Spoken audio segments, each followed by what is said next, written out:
tayo mag-celebrate ng ating Father's Day. Kaya ang mga men po ay tuwang-tuwa at araw na naman natin. Okay? Sa ngayon pong hapon, since napakainit talaga, nakakaantok, ito ang iniisip ko minsan paano pag sobrang lamig na ganitong oras, ano ang kalaban ng ating antok? Pag malamig na. Hilik na yon, hilik na. Maghihilik na tayo.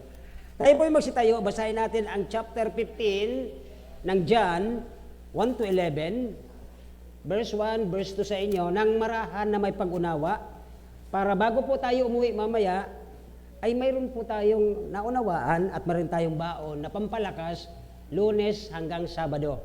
Ito ang mga gagamitin nating bersikulo habang tayo nagtatrabaho upang dakilain, pasalamatan ang Panginoon.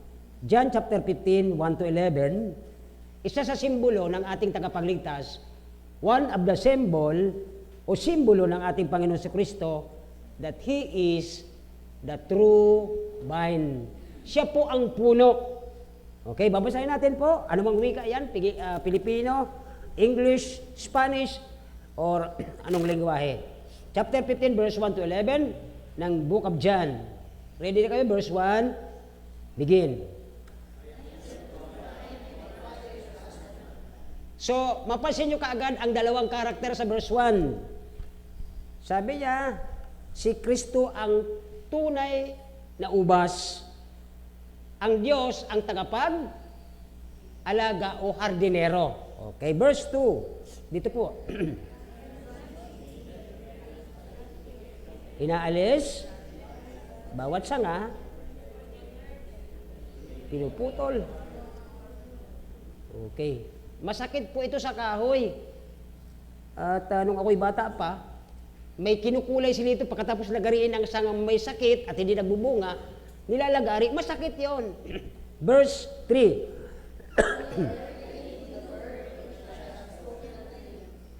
Verse 4. Except it abide,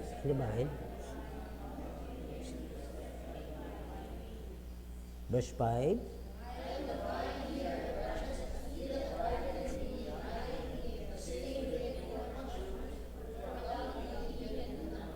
Iyon po ang maano dito. Tandaan natin ito ang verse 5. Ano mang galing mo, ano mang yaman mo, ano mang mayroon ka sa Pilipinas, pag-aari mo man ang bulkan na yan, kung wala ang Diyos sa buhay mo, wala tayo silbi. Verse 6. Okay. It's leader, and then gathered them, cast them into the fire, they I burned. Verse 7.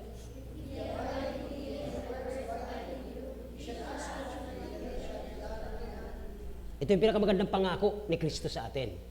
Ang nagsasalita po dito mula verse 1 hanggang 27, mula sa bibig ng Panginoong si Kristo. Lahat yung bersikulong yan, isinulat po yan ni Apostol 1. Next verse po.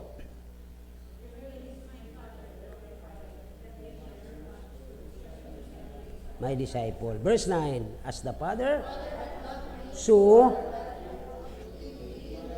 di ba? Yun ang utos Kung mahal siya ng Diyos Ama, mahal naman ni Kristo tayo, magpatuloy tayo sa pagmamahalan na po. Verse 10.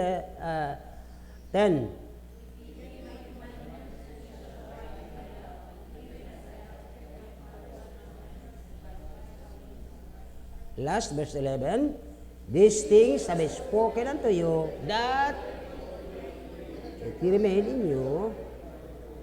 Okay, so sa ngayon pong hapon, kukunin natin ang pamagat, dahil ito po ay pang 5 simbolo ng Panginoon si Kristo. Ayon po sa verse 1, si Kristo ang puno, tayo ang mga sanga. Okay?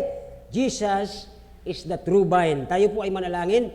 Nagilang Diyos, salamat po muli sa hapong ito na sa kabila ng umulan, uminit, at iba ang pakiramdam ng mga tao sa ganitong kalagayan. Panginoon, salamat nandito pa rin sila, nag-stay sila upang mapakinggan ang iyong mensahe ngayong hapon, na ito pong mapapakinggan namin ay madadala namin mula Lunes hanggang Sabado upang maging kaming malakas sa pamagitan nitong salita mo, sapagkat ang salita mo makapangyarihan, nagbabago ng buhay ng makasalanan, at higit sa lahat, nag-preserve ng mga pundasyon at katuruan ng Biblia na kung saan lumalakas kami bilang mga tagasunod mo at nagkakaroon kami ng kapangyarihan dahil sa banal na Espiritong nakatira sa aming mga buhay. Pangunahan niyo po kami sa aming pag-aaral, maitaas ang Panginoon si Kristo, mapupurihan, mapasalamatan, kayo po mag-convict, kayo po maggamit sa bibig ng tagapagsalita mo sa pangalan ni Jesus. Amen. Pero po. At since na mainit nga ay alam ko aantukin kayo. Okay? So dito po ay sabi ng Panginoon si Kristo sa verse 11, ang lahat ng mga bagay na ito, sabi ni Kristo mismo sa kanyang bibig, ay sinasabi ko sa inyo upang ang inyong kagalakan ay manatili sa inyo at ang inyong joy, yung katuwaan na maging punong-puno kayo sa ating paglalakbay habang papunta po tayo ng langit, mga kapatid. Ang tinuturo dito ni Panginoon si Kristo sa Book of Mark, na nung bago tumawid ang mga disipulo sakay ng isang bangka, hindi muna siya sumabay ang Panginoon. At nung siya po ay nakita niya nakasakay na ang mga disipulo niya sa bangka, nanalangin ng Panginoon para sa kanila, ipalagay natin ang sabi ng John chapter 17, the Lord Jesus pray for the disciple, pray for us, upang nang sa gayon sa ating paglalakbay pagpauwi ng langit, marami tayong bagyo at mga problemang aabutan o makakasalubong sa ating daan, baka ito ang magpahina sa atin. Nandyan na yung alon ng mga sunod-sunod na problema. Pag may bagyo sa gitna ng dagat, ang lakas ng alon. Nung kami tumawid ng kabila ng isla, inaabot kami nung alanganing ulan. Pagtulak namin maayos, pero anong gitna, may ulang kaunti. Alam niyo po yung alon, ganyan. Pero mabuti yung aming timoner, o kaya yung nagdadrive ng bangka, marunong. Pag dumarating ang alon, pag ganyan, ibinabalagbag niya yung bangka. Pero alam niyo po ba yung sumasalpok sa amin ng tubig? Ang ginawa ko, dahil mayroong siyang parang pole, doon ako nakakapit. Yung biyahe namin na 1 hour, naging 2 hours. Kasi papunta kami ng, Kamsur. Dapat dito lang kami sa, di ba, may Piyuduran, ang, daanan. So, ang punto natin dito, yung alon na itong malalaki, ang Bible pag nagsabing alon ng problema, hindi ito isang uri lang ng problema. Pag sinabing alon, sunod-sunod yan sa buhay ninyo. Tapos sasabihin mo, Panginoon, di ba matapat kami? Nagsisimba kami every Sunday. Nagbibigay kami para gumanda ang aming pinagtitipunan. Nag-o-offer kami para makabili kami ng mga pampaganda dyan, pampintura at pang-ayos sa mga pintuan namin. Pero hindi ibig sabihin na kayo ay matapat sa Diyos, kayo ay sumusunod sa Diyos, kayo ay nagbabasa ng Bible, kayo ay maayos na pamilya, hindi kayo, lalayuan kayo ng problema, hindi po. Sapagat ang isang totoong tagasunod ni Kristo, katulad ng mga disipulo, nung pagkatapos ng ipanalangin ang mga ito na sila itatawid sa kabila, ang sabi ng Book of Mark, let us go to the other side. Ano ang tinutukoy na other side? Maliban sa side ng lupang ito, the land of the dead, saan ang itinutukoy ng Panginoon sa Kristong other side, maliban sa lupa? Ano po ang kontra ng lupa? Langit. That is the other side of the sea. Na doon sa gitna na ito na yung mga disipulo, nung sila'y naglalakbay, pagkatapos ang Panginoon mag-pray, nagkaroon na napakalakas na bagyo. Tinapon nila lahat ng kanilang mga gamit, at doon ang problema, mga disipulo ni Kristo, sabi nila, nakita nila, saan ba ang Panginoon? Bakit? Ang lakas ng bagyo, nasaan ang Panginoon? Hinanap nila. Saan nila nakita ang Panginoon? Hindi ka nila kasama noon, ano? Okay na, hindi ko pala kasama. Hanap tayo kasama. Okay. Nantok na eh. Okay, saan nila nahanap ang Panginoong hinanap nila na grabe yung bagyo? Saan nakapwesto ang Panginoon? Alam mo, nasaan? Oh, ikaw, saan? Nasa tubig? Nasa hangin? Nasaan? Di pa sa inyo tinuro yan. Di pa kayo nag-lesson dito. Kasi iba ang lesson natin sa school. Sa Book of Mark, nung patawid sila sa other side of the sea, sa kabilang ibayo, kung sa atin, mula lupa, papunta tayo sa kabilang ibayo sa langit, marami tayong masasagupang bagyo sa buhay. Mga problema. Nag-pray ang Panginoon sa kanila. Hindi sabihin na sila lang nagtulak na sila hindi. Bago sumakay ang Panginoon, humabol siya pagkatapos niya mag-pray, sumunod siya doon. At nung nandoon na sila sa gitna, hindi, itong mga ano po niyan, mga kasama sila Pedro, sino pa ba yung mga kasama ni Pedro? Mga fisherman ito eh. Amoy pa lang ng dagat, alam nila kung mayroong bagyo. Aba, ikalain mo pag sakay nila, okay pa sila. Pagdating sa gitna, nagulat sila biglang nakabagyo. At nung hinahanap lang ang Panginoon, saan ba ang Panginoon? Saan nila natagpuan? Sino po nakakaalam? Siyempre nasa barko. Karoon naman, grabe naman kayo. Nasa ang parte ng barko? Nasa ano yun? Natutulog siya. Saang lugar? Sa lugar ng kusina? Sa lugar ng CR? Anong lugar? Saan nandoon ang Panginoon natutulog? Para malinaw ito mga kapatid, pag-aralan niyo ang Book of Mark, chapter 3 yata o 4. Nasa lugar siya ng barko. Nandoon sila lahat. Ang disipulo, ang Panginoon. Mayroong proper na lugar siya nakalagay. Sino ang nakalagay dapat sa lugar ni Kristo na yon? Sino? Anong lugar yung kinatagpuan nila kay Jesus at makalain mo natutulog siya? Lalakasan ko busis ko para mula yung antok nyo eh. Naantok kayo eh. Okay? Anong lugar po yon para mas maganda? Kaninong pwesto yon? Sa barko, Hidden part? Pakilabas mo, Mark chapter 4 verse 26. Pakilabas mo. Sige, pakilabas mo. Para may Tagalog yan eh. 36. Ano ba talaga? Ubusin natin. 36, 37, 38. 36 muna. Tama ito. Tama yung simula nyo. Tama yon. Tingnan nyo po. Nag-pray ang Panginoon, di ba? Ito na sila. At pagkatapos, pagkaiwan sa maraming tao, sila ay kanilang isinama sa bangka ayon sa kanyang kalagayan at may iba pang mga bangka kasama niya. Next verse. 37. Okay? 5, 4, 3, 2. Tagal. Yan. At nagkaroon ng isang malakas na unos, sumasalpok ang mga alon sa bangka, alupat.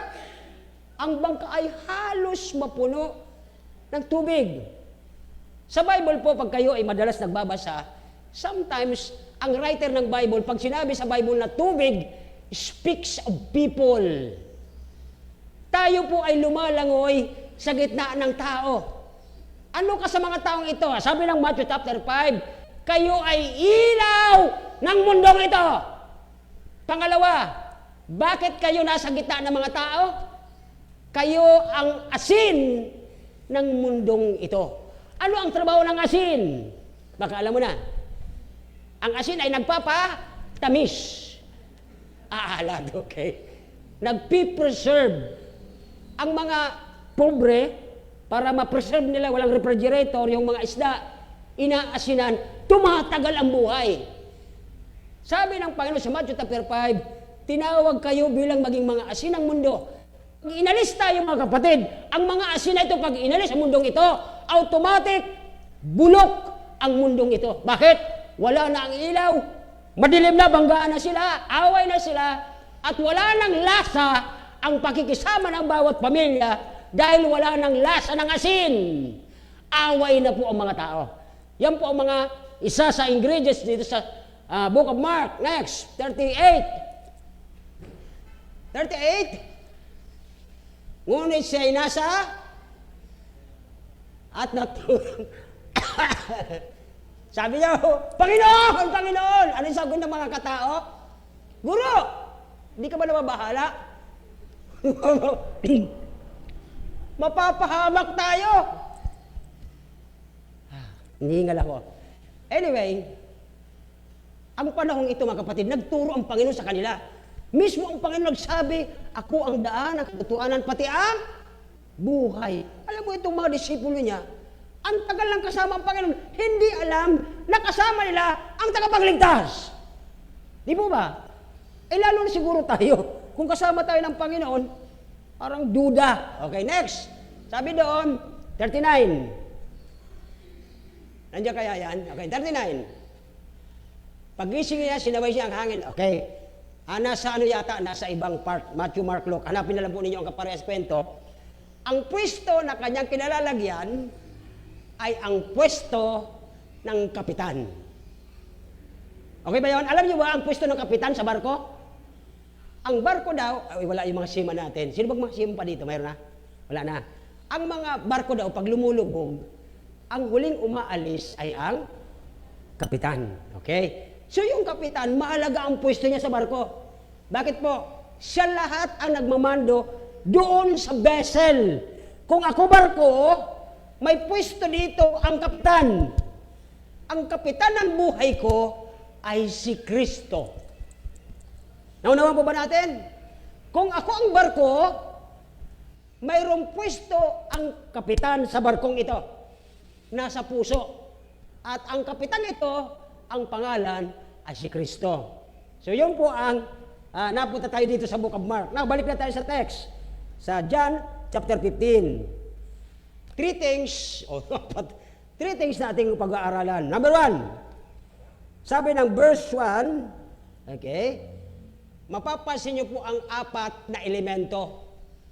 The 4 element. At ang title natin ngayong hapon, The Purpose of the Plant.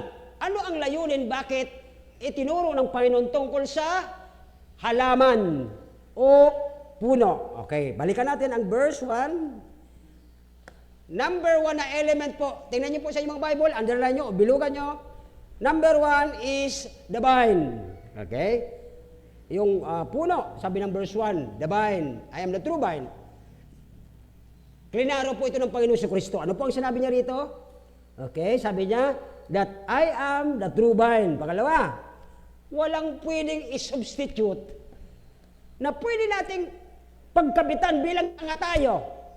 Kung sanga ang Israel, sanga din kayo at ako. Walang pwedeng ibang pagkabitan sa atin. Hindi ang tao, hindi ang kung ano, kundi tayo ay sanga ni Kristo. Yun po ang no substitute. Okay? At hindi ito po masabi natin na hindi lang siya basta ordinaryong puno. Ang sabi niya rito sa verse 1, tingnan po ang verse 1, nakalagay po ba dyan? I am siya ang totoong puno. Ang dami nagsasabi sa ibang mga relihiyon. Ito ang mahuhuli niyo kung anong pangalan nagkiklaim na si Kristo daw, sila daw ang simbahan ni Kristo. Pero ang turo si Kristo tao. Grabe man. Di ba? Alam niya na kagad kung sino. Pero ang sabi niya sa verse 1, I am sino po ba talaga totoo, pastor? Ang dami-daming simbahan. Dito natin mapapansin sa pangalawa. Okay? Siguro bigyan lang natin ng mga 20 minutes na lang ako. Ang pangalawang elemento, mayroon na tayong isa, the true vine. Pangalawang elemento, ano po napansin nyo? The second element is, verse 1, the husbandman. Sa Tagalog, ano po ang husbandman? Alaga. Wala kang makita sa Bible na anong trabaho ng husbandman, kundi siya ang nagdidilig, siya nag-aabono, siya ang naglalahat, nagpapatay ng insekto, siya ang nagpo-pruning. Dito po, alam ko, mga taga dito sa Kamalig, alam niyo, para mamunga ang isang puno, gugupitin niyo yung sanga na hindi namumunga. Nandun sa Bible, binasa natin. At mas masakit po, kapag nakita mo ang isang sanga na taon na, hindi nagbubunga. Naalala ko tuloy yung bigay ni kapatid na niyog. Tinanim ko sa likod.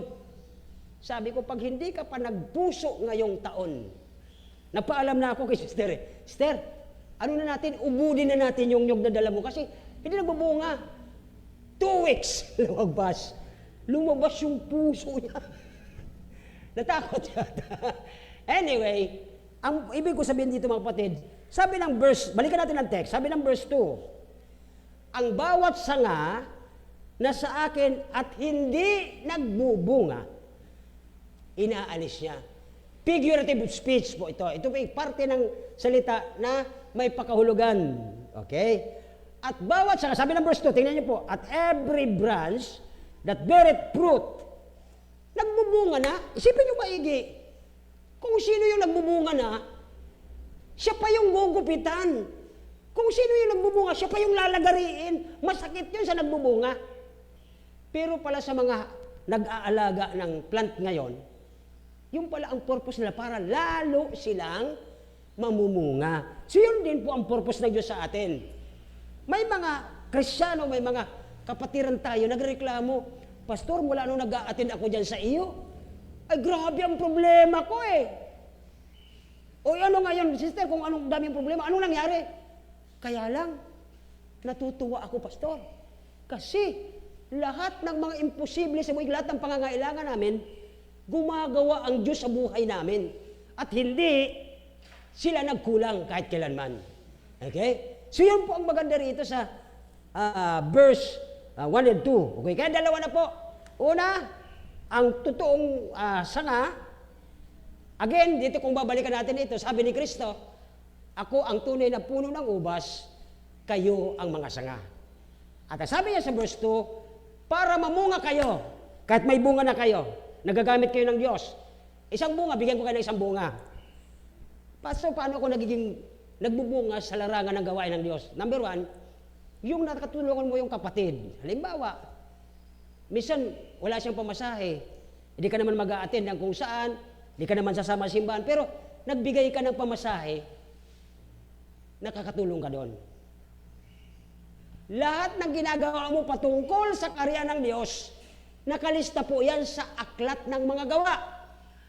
Para pagdating ng panahon na tayo nakapila na sa husgamento ng Diyos, tatanungin tayo at lahat ng aklat nakasulat doon, aklat ng pangalan mo, aklat ng mga gawa, mabuti at masama nakasulat, aklat ng lahat doon, at ang pampito doon na aklat ay ang ating mga laging binubuksan. At yun ay bubuksan sa harapan mo, tatanungin ka ng Panginoon, nagawa mo ba ang inuutos ko sa iyo? Kasi Panginoon, ganito po eh.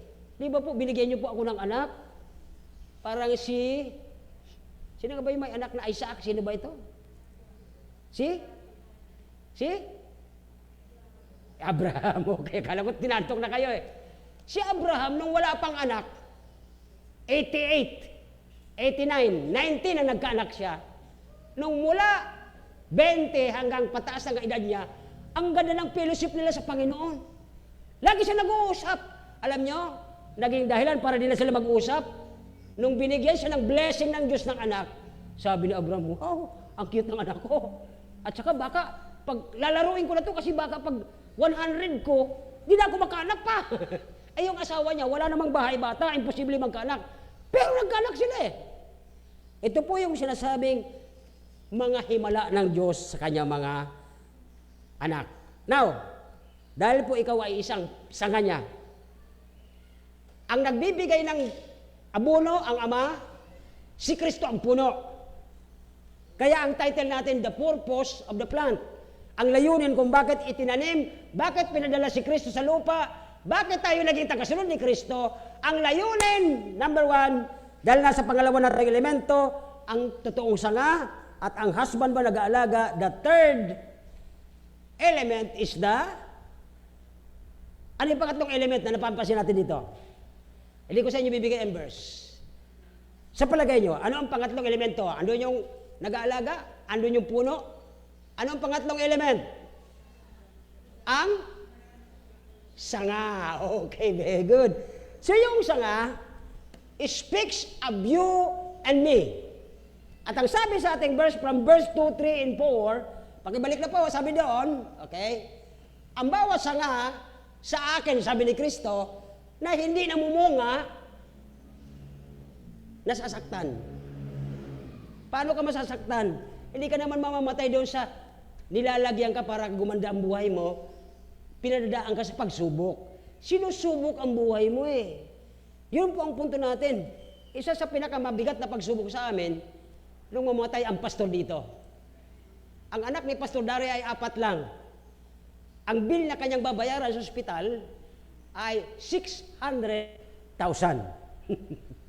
Kahit naman tumawag sila sa isa't isa, nila kaya yun. Ay ang kanyang gamot doon ay nasa 10,000 per day. Plus yung taxi doon sa room. Pero alam niyo mga kapatid, gumawa ang tagapag-alaga, gumawa ang husbandman, gumawa ang Diyos. Dahil tayo ay nakakabit sa totoong puno na kung ano ang nakikita ng Ama doon sa kanyang anak na si Kristo, natutuwa siya dahil nakakabit tayo, natutuwa din ang Diyos sa atin dahil tayo ay kay Kristo, gumagawa siya ng ikabubuti natin. Within 3 days. Pero may istorya yon, bago po yon naniwala yung ospital na, anong magiging ano namin? Pangahawakan na, hindi nyo kami tatakbuhan. Iniisip ko nga, paano namin tatakbo? Patay na yung tao. Di ba? Ayaw, gusto kasi ng doktor, bayaran na kaagad para ma-release. Eh, siyempre, sabi ko nga, kung gusto nyo, sa inyo na yung patay. Di ba? So, within 3 days, nung gabi, nagpunta yung mga pastor. Isang pastor dyan na may daldalang lote ng ano, ang laki. O pwede na po ba ito para mailabas lang namin? Ay, ito ba yun? Nakakaano sa ano? Binabayaran ba ito every year? So, sa madaling salita, may dalawang pastor, may mga dala sila ng titulo ng lupa para ano muna namin, para mailabas lang. Pero ang maganda rito mga kapatid, sa pangatlong araw, nagulat kami, may isang conference na mga pastor nag-uusap at mayroong ano doon. May nagbalita, si Pastor Daria ay wala na. Alam niyo po ba, sunod-sunod na araw, bawat pastor mula Luzon, Visayas, Mindanao, papadala ng tulong, ginagamit sila ng Diyos. Dahil kapwa nila ito. Sa madaling salita, gumawa ang Diyos ng paraan, hindi namin kaya, pero kaya ng Diyos na nag-aalaga sa atin na sanga ng Panginoong Jesucristo, kaya ng dahil sa biyaya ng Diyos. Okay? Hindi namin kaya yon. Nag-iiyakan na kami. Sabi nga nung doktor, ano ba, wala ba kayong tatawagan ngayong alauna ng gabi para matulungan kayo na medyo may kaya sa inyo? Pwede naman po, kaya lang anong oras na po? Makakaistorbo na kami. Yung pressure na para namang itatakas natin yung patay, hindi naman siguro. Ang punto lang naman din yung ano, sabi kasi nung doktor, nakatulong na kami sa inyo. Sabi ko sa isip ko, ang galing ng tulong mo, namatay eh. Sa wika ng pagkatao. Pero alam nyo, ang mensahe doon, dahil tayo ay na kay Kristo, anumang imposible, kung ang Ama ang nag-aalaga doon sa totoong puno na si Kristo, at tayo ay sanga ni Kristo, anong pangangailangang abuno ng kanyang anak, at tayo ay mga sanga ni Kristo, gagawa ang tagapag-alaga o yung husbandman ng paraan para tayo magkaroon ng, sabi niya po doon sa binasa nating huli, that your joy, that your happiness might be full. Pangalawa ay ang husbandman, the vine, the husbandman. Number 3 ay ang elemento ng branch. Pang-apat, anong elemento? Yun, okay. Ang pang-apat ay ang fruit, okay? Dito po sa pang-apat na elemento, mapapansin natin, napakahalaga sa isang puno, may bunga. Sa Biblia, isang araw, naglalakad ang Panginoon at mga disipulo, nakita nila, sabi niya, wala ka malang bunga. Sa ganung salita ng Panginoon, alam niyo, pagdaan nila pangalawang araw, sabi ni disipulo, oh, ito yung sabi ng Panginoon, sayang yung lugar mo. Wala ka namang bunga. Natuyo siya, nagulat sila. Nung inaaral namin ito, mga kapatid, kung bakit pala ang Panginoon ay tinuyo yon, ang sabi ng Panginoon, kung halimbawa si Brother Eman ang puno sa lugar natin, nagagamit ka ng sunlight, di ba, bilang puno? Nagagamit ka ng space. Tapos yung space mo, di mo naman napapakinabangan kasi wala ka namang bunga. Ang sabi pala ng Panginoon doon, ibig niya sabihin, kaya pala niya yung tinuyo. Sayang naman yung oras na nandoon ka. Sayang yung sunlight na ginagamit mo. Sana, siya na lang nilagay niya doon, baka nagbunga pa. Nakukuha mo po ang ibig sabihin ng Panginoon.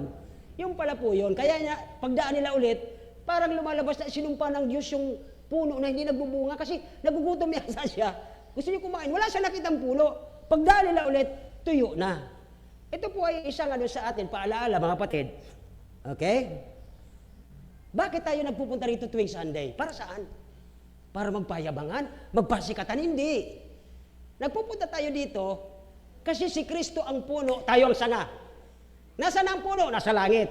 Pero ang sanga niya patuloy na mumunga sapagkat daladala natin ang abono ng Ama na nandito lahat ang salita ni Kristo. At sa pamamagitan ng salita ni Kristo, nung ang Diyos, si Kristo po sabi ng chapter 1 ng John, ay walang nalalang sa lupa kung hindi dahil sa salita ni Kristo.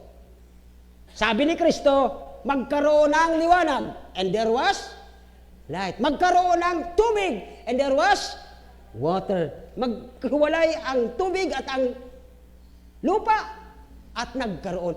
Ang salita ng Diyos ay makapangyarihan. Kung bakit maraming tao ngayon pinasusubalyan ito ay hindi inspired, wala tayong pakialam sa kanila. Ang Biblia ang hawak ko, mula noon hanggang ngayon, pag binasa ng taong nakakaunawa sa Panginoon at may paniniwala kay Kristo, binabago ang buhay ng dahil sa salita ng Diyos. Yan ang totoo. Pero maraming tao dahil sobrang dunong, sinasabi na wala na daw itong kung ano. Pabayaan natin sila. Bakit po? Sa Proverbs kanina, sa inyong mga memory verse, paniwalag nyo, parang dito sa side nito, sabi niya, ang mga wicked, lalagyan ng Panginoon sa dapat nilang kalagyan. Pastor, wicked din po ako, makasalanan din tayo. Pero iba na po kayo ngayon. Tandaan ninyo, nung si Kristo namatay sa krus, bayubay siya doon, tinusok ang kanyang tagiliran, ano ang lumabas? Tubig o dugo? Ano? May mga doctorate na sabi tubig na doon dahil patay na daw si Christ. Tubig na raw yun. Ang tawag doon ay bloodless redemption. Kung walang pagpapatuloy ng dugo, sabi ng Hebrews, walang kapatawaran ng kasalanan. Hindi yung paghingi natin ng kapatawaran doon, kundi yung kamatayan ni Kristo nung namatay sa krus. Bayad na ang kasalanan mo at kasalanan ko nang dahil sa paniwala sa ginawa ni Kristo sa krus, hindi sa ginawa natin. Yun po ang totoo. Now, dito na po tayo sa pang-apat, ang bunga. Okay? Sabi dito, anong klaseng bunga ang inaasahan ng hardinero, ang Panginoong Diyos? Si Kristo ang puno, tayo ang mga sanga. Anong klaseng bunga? Outward? Inward? Anong bunga? Ang totoong Kristyano, ganito pagdating sa bahay. Okay? Okay, ma-open sa akin, ha? Pagdating niya, pagdaan niya sa mga kapitbahay, oh, good afternoon. Saan kayo galing? Diyan lang. Anong dala mo? Libro. Pagdating sa bahay, pagbukas ng pinto,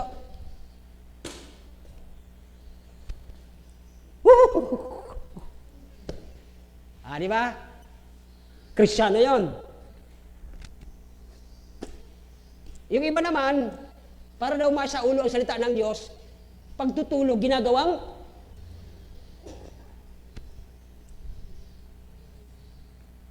anong klaseng bunga ang inaasahan ng Diyos mula nung kayo nakakilala kay Kristo, kayo ang sanga ni Kristo, anong karakter mayroon si Yesu Kristo? Inwardly. Nung pinahampas siya, sinusuntok siya, may dala siyang mabigat. Gumanti ba siya? Nagmura ba siya? Inward truth. Mayroon pong pagbabago sa buhay natin kung tayo ay kay Kristo. Anumang pang-aapi ng kapwa mo, kaklase mo o kaopisina mo, inaapi ka, kahit supervisor mo, kung anak ka ni Kristo, hindi mo yan papasinin sapagkat nagtatrabaho ka dyan dahil kay Kristo. Nilagay ka dyan eh. Tapos puro mo pinapansin, kasi yung kaklasmate ko eh, lagi akong inaasar, yung kaopisina ko, ang sama ng ugali. Bakit ikaw, wala ba noon? Anong klaseng bunga inaasahan ng Diyos Ama para ikaw ay sanga ni Kristo? Inwardly, outwardly. Okay? Kaya lang, ang problema, kapatid, ang bunga, yung nakikita ng iyong kapitbahay, ang bunga, yung nakikita ng katrabaho mong pag-uugali mo, yan yung bunga ng pagiging kay Kristo mo. Kaya lang ang masama, sabi ng opisina, naalala ko yung isang kapatid na nagsusumbong sa akin, Pastor, isinusuka ng ka-department namin. Tapos nagmamali ka pa, pag tinatawag kaya ako, brother mo, ay nagtatago kami, Pastor. Nahihiya kami, natawaging brother niya, sapagat ang ugali niya sa opisina, hindi mo malulunok. Yan po ang bunga ng nakay Kristo ka.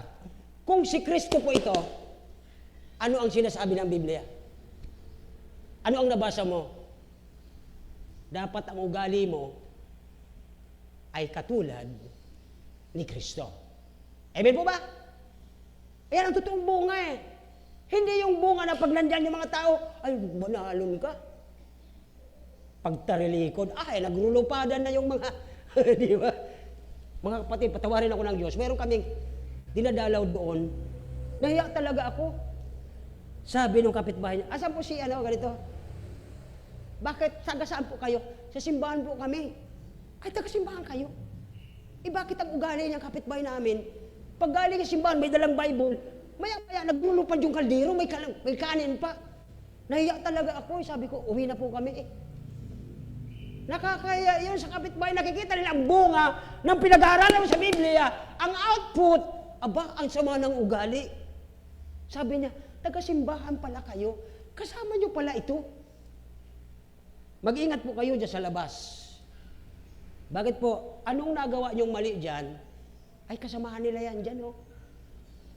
Okay po ba yun? Sabi ni Kristo, sa Biblia, sa Old Testament, kapag ka nahon ni Ekan, di ba? Alam niyo si Ekan, tuso eh. Sabi ng Diyos, makipaglaban kayo at ang sino mang bayan ay inyong matalo, huwag niyong iuuwi ang mga ginto, pilak, babae, alipin, mga hayop. Alam niyo tuso itong si Ekan, sabi niya, siguro pwede man iupiring. Iupiring daw. Itinago niya sa ilalim ng kanyang higaan. Walang nakakita. Pero alam niyo, halos maubos ang kanilang sundalo. Bakit po? Sa pagkakasala ng isa, damay ang buong trupa. The same with David. Nung si David nagkasala, lahat ng kanyang mahal sa buhay, lahat po yun nadamay. Mga kapatid, ang lesson sa ating ngayong hapon, kung anong klaseng bunga pinapakita mo sa iyong trabaho, sa iyong area, iyon ang iyong totoong karakter. Ang tanong dito sa sabi ng verse 4, 5, 6, dahil matalino ka, nagmamalaki ka sa opisina mo? Kung wala ako dito, hindi ka po pwede dito. Ako lang ang masan dito. Look at verse 4 and verse 5. Okay, sabi doon, manatili kayo kay Kristo at ang Kristo ay sa inyo, habang ang sanga ay hindi makakapagbunga sa kanyang sarili by itself, except it abide, malibang kayo'y manatili kay Kristo sa puno, ang sanga hindi magbubunga. Sabi ng verse 4. Okay, verse 5. Ako'y ang puno ng ubas, tayo ang mga sanga. Ang nanatili sa akin at ako'y nasa kanya, ay ano daw? Sapagkat kung kayo'y hiwalay, sabi ng Panginoon, wala kayong pastor, ang ganda nga ng buhay, nakabili ako ng kotse. Ang di niya alam, isang buwan na lang, mababangga na siya. Grabe ka naman, pastor. Bakit? Hindi naman yun galing sa Diyos eh. Sa sarili mong kaparaanan yon. Bakit? Pwede naman pong gawin yan. Halimbawa ako, gusto ko magpayabang sa mga kapwa ko, pastor. Alam niyo, dito sa mga membro namin sa Kamalig, mahal na mahal nila ako. Ikinuha nila ako ng bagong kotse. Ang di alam ng iba, nagyayabang ako, kumuha ako ng utang. Di po ba? Pwede hindi. Pwede yun, pero hindi po yan dapat nating ipakitang bunga kung tayo ay nakay Kristo. Dapat mawala sa atin ang kayabangan sapagkat sabi ni Kristo, ang nagpapakumbaba ay itinataas. Tapusin ko na, parang hindi nila kaya eh. Gusto ko pa sana mag-preach eh. Tapusin ko na. Sabi nyo. Okay? Ano na nga ba tayo? Nasa first point po lang pala ako, pero time na. Okay, sa pangalawa po. Okay? Yung encouragement. Paano tayo ini-encourage ng puno at ng nag-aalaga? Anong tawag po niyan dito sa, yung mga naghahalaman dyan? Sister Darlina, anong tawag dyan sa mga naghahalaman dyan? Anong tawag dyan sa kanila? Hardinero? Ayos. Tagalog na Tagalog. Dito sa Kamalig, anong tawag dyan? Sa ginubatan pala. Kasi marami dyan eh. Ano yun? Agriculturist. Okay. English yun. English. Sa Bicol naman, wag naman. Grabe, hindi ko maintindihan. Agriculture, wow. Sa Bicol, okay, iba-iba. Sige na, okay na. Okay. Mga kapatid, ito pa ang punto ko. Bakit ko tinatanong sa inyo? Ano ba ang nasa isip ng mga naglalagay ng mga halaman bago niya ibenta? Anong ginagawa niya? Anong isip niya doon sa halaman? Halimbawa, halaman to. Sabi ko, para maibenta ko ito para mapakinabangan ko. Ganon din ang isip ng Panginoon sa atin eh.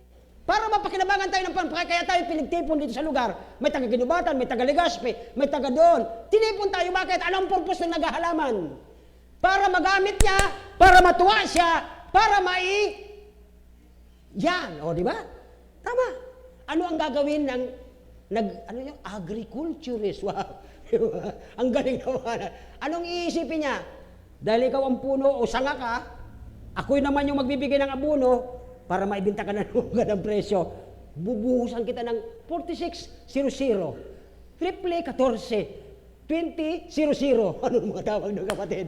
Alam mo yun, di ba? So, ganun po ang isip niya.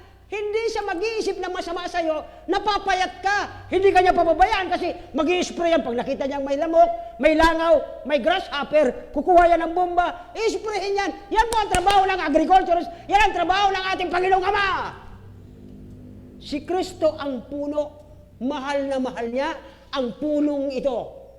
Kung mahal ng Diyos Ama ang puno, kayo ang mga sanga, hindi ba tayo mahal ng Diyos?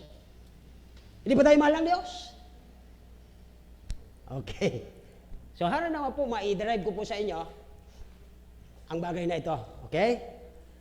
So, ang encouragement sa verse 4, sabi doon ulit ng verse 4, ano yung ulit ng verse 4? Pakitaas ng ulit ng verse 4. Yun po yung encouragement niya. That's the second point na sabi niya, okay, ang pangako, the promise of fruitful.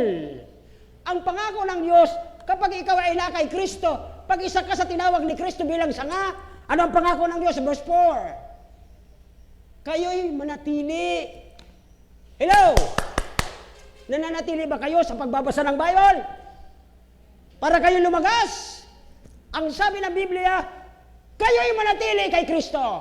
Pangalawa, at si Kristo mananatili sa inyo. Therefore, hindi ka makakaisip ng masamang ugali sa iyong kapwa. Kasi nananatili ang Kristo sa buhay mo. Next. Gaya ng mga sanga na hindi nagbubunga kanyang sarili, malibang. Kaya pag wala ka sa Panginoon, sabihin ng kapit mo, wow, ang galing mo. Walang kwenta yan sa mata ng Diyos. Yan ang sabi niya sa verse 4. Yan ang kanyang encouragement. Yan ang pangako niya na pagbubungahin ka. Bakit mo sabi niya, malibang nakakabit ka sa puno, gayon din naman tayo na sanga. Ang sabi niya, malibang kayo'y manatili kay Kristo, kahit anong bunga mo, wala yang kwenta. Malinaw po ba? Okay. Last. Hinihingal na rin po ako. Alam nyo, kayo lang inaantok. Hinihingal na ako eh. Last, verse 7. Okay? Bakit tayo nagpapatuloy? Bakit tayo nakapag-i-endure? Bakit tayo nakapagtatagal? Sa lakas mo? Sa galing mo? Hindi rin. Sabi po ng verse 5, kung wala ang Panginoon, wala ka rin magagawa. Tama? Verse 5. Look at verse 7, panghuli. Ito po yung endurance. Ba't tayo nagpapatuloy? Ang tagal mo na dito, Pastor, 20 years ka na. Ano bang mayroon dito? Ay, iniwanan mo yung ganda ng sweldo mo sa Makati. Pinagpalit mo ito. Huwag niyo akong tatawaran. Huwag niyo akong magtatawanan. Ang mga taong yan na sanga ni Kristo, kayamanan ng langit yan. Amen! At yung milyones sa opisina ko, wala akong pakialam din sapat hindi ko yung madadala sa langit. Ang kasama ko sa langit, pag kayo nagpatuloy sa Panginoon, kayo ang bunga at tuwang-tuwa ang Diyos Ama na kayo ang mga gold na bunga ng kanyang anak na puno at kayo yung mga sanga. Yan po ang katuwaan, that your joy, ang iyong kagaligayahan ay punong-puno ang buhay natin na kahit tayo naghihirap, kahit wala kaming ulam na masarap, masaya kami sapagkat isang araw, haharap ang Panginoon. Sasabihin sa atin, well done, my child, pumasok ka sa aking kaharian. Ganun din po ba sasabihin sa atin, bilang mga sanga? Ganun ba sasabihin sa atin ng Panginoon sa mga sanga? Yan po ang ating inaasahan. Bakit po? Number 5 o verse 4 ay ang pangako, sabi doon, na kung hindi ka nagbubunga, medyo lalagyan ka ng Panginoon ng alo ng problema, puputulin, masakit. Pero pag inalis mo yung mga dahon na wala namang pakinabang, ay nagbubulaklak po yan. Pag may mga ugali tayo, na hindi naman kailangan sa buhay mo, ang sama ng ugali mo, inaalis ng Diyos yan sa pamagitan ng ano? Pagkakaroon ka ng problemang mabigat. Pag sinubo ka ng Diyos, iyak ka, Lord, hindi ko nagagawin itong ganitong ugali. Hindi pala nagbubunga. Maganda sa aking kapwa, ang aking masamang pag-uugali. Nakuha po ba natin? And last but not the least, ay salamat. Nakakahinga na ako. Okay? Verse 7, bakit tayo nagpapatuloy? Bakit tayo nag-i-endure? The endurance, verse 7. Okay? Ito po yung if. Kung. Take note mga kapatid, kung. Paano pag hindi? Ang sabi ng Panginoon, kung, sabi niya, kayo'y mananatili doon sa puno kay Kristo. Siyempre, kung nanatili tayo na may, masisip-sip natin yung abonong binibigay ng Diyos Ama kay Kristo. Tama?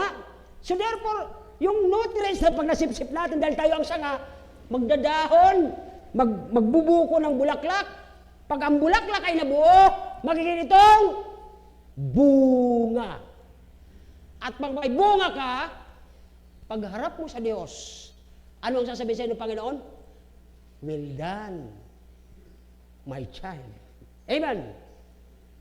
Hindi mo kailangan mag-Bible college ka. Ako galing doon. Pero nagsisisi ako. Hindi naman sa, bakit na may natutunan, kundi dapat pala noon pa, nagsimula na akong mangaral, sana marami ng tao ngayon ang nagbubunga na. Sana ginagawa ko na lang ngayon, nagpipray ako, Lord, yung mga bunga namin, sana po lalo pang umunga. Ang dami natin ginagawa sa bawat bahay. Naghatid ka ng bata, may nakausap ka, nagsulwining ka. May kapatid tayo sa eskwelahan, nagtuturo, maraming natatanggap sa Panginoon. May Bible study rin ako diyan sa mga kasulinahan, nakikinig sila. Pero hindi natin i-claim. Bakit po? Ang nagbibigay sa kanila para sila'y mapabunga, walang iba kundi ang Diyos. Ako yung magsasaka ng palay. Wala kaming kapangyarihan maghila ng ulap, itapat sa aming lupa para paulanin. Ang may kapangyarihan noon, walang iba kundi ang Panginoon.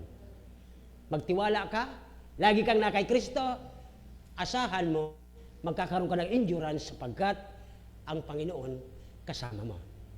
Diba? Kaya dito po, sa tatlong ito, sa ating pagtatapos, ay salamat, tapos na. Ang apat na elemento, ano yan ulit? Number 1? Number 2? Number 3? Kayo ba kasama doon? Okay, number 2. Ano po ang encouragement niya? May verse ito, ba't wala? Verse, saan na yung aking? Verse yan, hindi sinama. Ang endurance sa verse 7. Ito pong verse 7, mga kapatid. Okay, basahin natin sabay-sabay ang verse 7 para di tayo magpa-final. Ano po? Verse 7.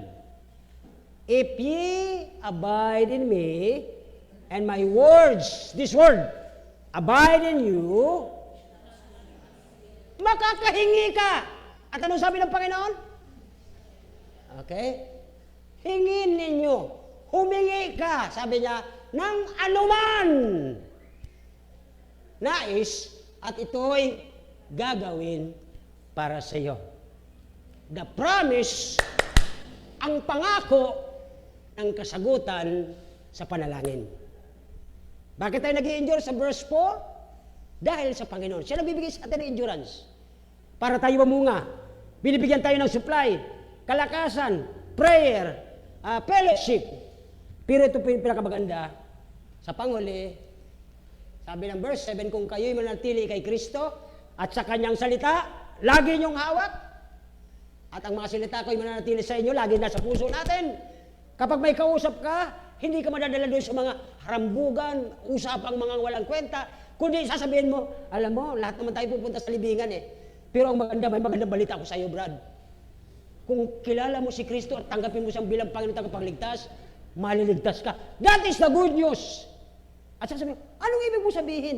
Pag nagkaganon ng kausap mo, buksan mo ang Biblia, sabi doon, at ang mga salita ko'y mananatili sa tinaniman mo.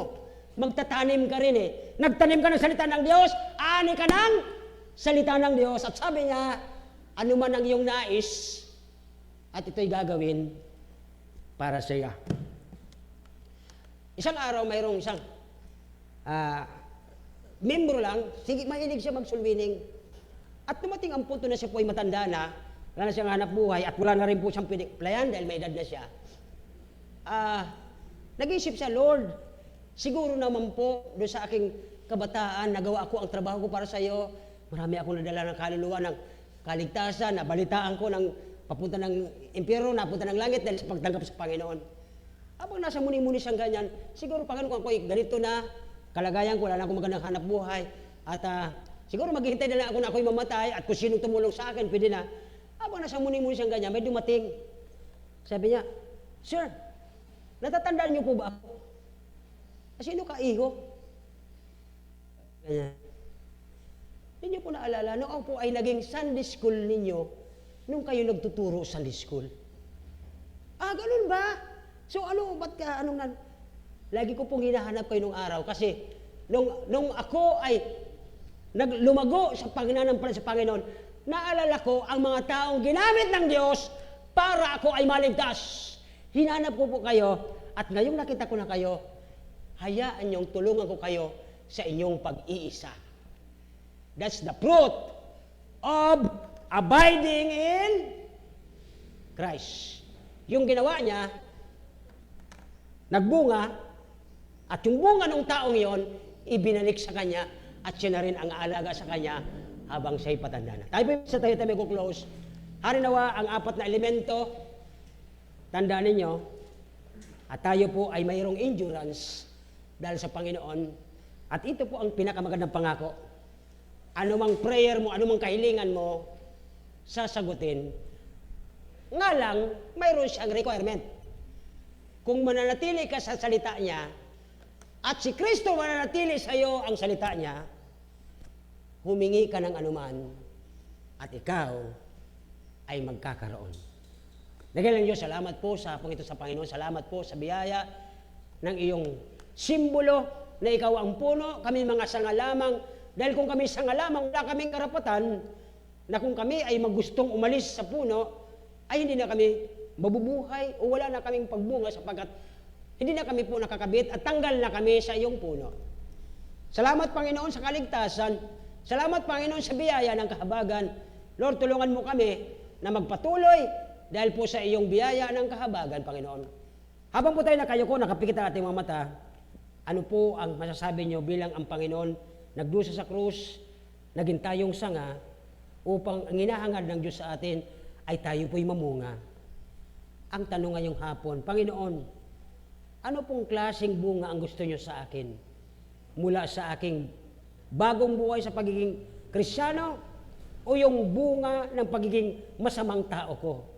Kung totoong tinanggap mo si Kristo at kinikilala mo siya, naniniwala ako, nababasahin mo ang kanyang salita at ang kanyang salita nagsasabi na gawin mo ang ikabubuti at upang maipakilala ang Kristo na tagapagligtas sa mga taong wala sa kakilala sa Kanya. Harinawa, bago tayo po mapalaot mula Lunes hanggang Sabado, ang nakikita ng mga katrabaho natin, nakikita ng ating mga klase at kaopisina, ay ang buhay o ang ugali o karakter ni Kristo na siya'y mabuti, mabait, mapagpakumbaba, matulungin lahat ng karakter ng isang banal at mabuti. Nangilang Diyos, ngayong pong gabi aming pong hiling, sa aming pong napag-aralan mula kanina umaga hanggang ngayong hapon, tulungan niyo kami, Panginoon, na maisabuhay, mai-apply, at makita ng aming mga kasambahay sa aming mga kaopisina, na sana, Panginoon, ay aming totoong karakter, ang totoong binago sa aming buhay, na may kabanalan, mayroong kabutihang puso, ang siyang magibabaw, hindi ang masamang pag-uugali namin. Lord, sa mga kapatid namin ngayon, at nandoon sa kanilang pagiging selfish, na parang mga pusa na nagdidila ng kanilang mga sugat, nag-aasikaso ng kanilang, pinapagaling ang kanilang sariling sugat, pag alam namin na hindi po ito gagaling or magiging pa po itong higit na maawa sila sa kanilang sarili. Lord, bigyan po sila, kahabagan niyo po sila, Panginoon, ng revival upang hindi sila katulad ng mga pusa na dinilaan ng kanilang sariling sugat, kundi kayo ang magpagaling sa kanila, Panginoon, bilang magaling na doktor. I-revive niyo po ang aming mga kapatid na nanglulupaypay, nanghihina. I-bless niyo po yung mga nandito, Panginoon.